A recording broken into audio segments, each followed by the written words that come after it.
দেশ মুসলিম, এখানে যদি সংখ্যালঘু অন্য ধর্মের হিন্দু থাকে, বৌদ্ধ থাকে, তাদের রাইটের ব্যাপারে দেখেন ইসলাম কতটা ভয়ঙ্কর হুঁশিয়ারি দিয়েছে। আল্লাহ রাসূল সাল্লাল্লাহু আলাইহি ওয়াসাল্লাম বলেন যে কেউ যদি কোনো সংখ্যালঘুর উপর অত্যাচার করে, তার উপর জুলুম করে, সে যেটার প্রাপ্য এটা থেকে যদি কেউ বঞ্চিত করে, তাহলে কিয়ামতের ময়দানে আমি রাসূল সাল্লাল্লাহু আলাইহি ওয়াসাল্লাম তার পক্ষে, ওই মুসলিমের বিপক্ষে বাদী হয়ে আল্লাহর কোর্টে দাঁড়াবো।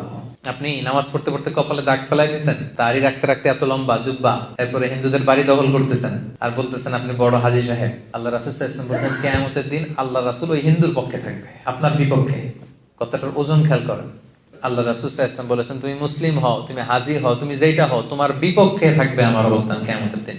আচ্ছা, সোজা সাপটা একটা আনসার দেন। রাসূল সাল্লাল্লাহু আলাইহি ওয়াসাল্লাম যদি কারো বিপক্ষে বাদী হয়ে দাঁড়ায়, যার শাফাআত ছাড়া আমরা জান্নাতে ঢোকা কল্পনাই করতে পারি না, তিনি আমার বিপক্ষে আল্লাহর সুপ্রিম কোর্টের ট্রাইব্যুনালে আমার বিপক্ষে, জান্নাতে যাওয়ার কোন সুযোগ কি আমার সেদিন থাকবে? জন্য খবরদার। সংখ্যালঘুদের ব্যাপার দেখেন ইসলাম কত কঠিন হুঁশিয়ারি দিয়েছে। আমার হিন্দু ভাইরা, এই আলোচনা যদি কেউ আপনারা শুনেন, আপনাদের পক্ষে সে 1400 বছর আগে আপনাদের পক্ষে, আপনাদের রাইটস এর জন্য, আপনাদের অধিকারের জন্য রাসূল সাল্লাল্লাহু আলাইহি ওয়াসাল্লাম লড়াই করেছেন। স্পষ্ট ঘোষণা, সংখ্যালঘুদেরকে আক্রমণ করলে, এদের উপর অত্যাচার করলে, জুলুম করলে, এদের প্রাপ্য অধিকার থেকে বঞ্চিত করলে, আমি নবী কিয়ামতের দিন সংখ্যালঘুর পক্ষে দাঁড়াবো, তার বিপক্ষে দাঁড়াবো। বিশ্বনবী দোয়াতে বলতেন, ইয়া হাইয়্যু ইয়া কাইয়্যুম বিরহমাতিকা আস্তাগীথ আসলিহ লি শা'নি কুল্লাহু ওয়া লা তাকিলনি ইলা নাফসি তারফাতা আইন।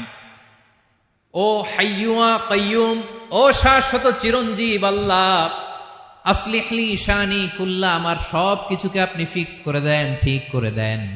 এক পলকের জন্য, এক চোখের পলকের জন্য আমার কোনো কাজ আপনি আমার উপর ছেড়ে দিয়েন না, সব কাজ আমি আপনার কাছে সুপর্দ করে দিলাম। সুবহানাল্লাহ পড়ে।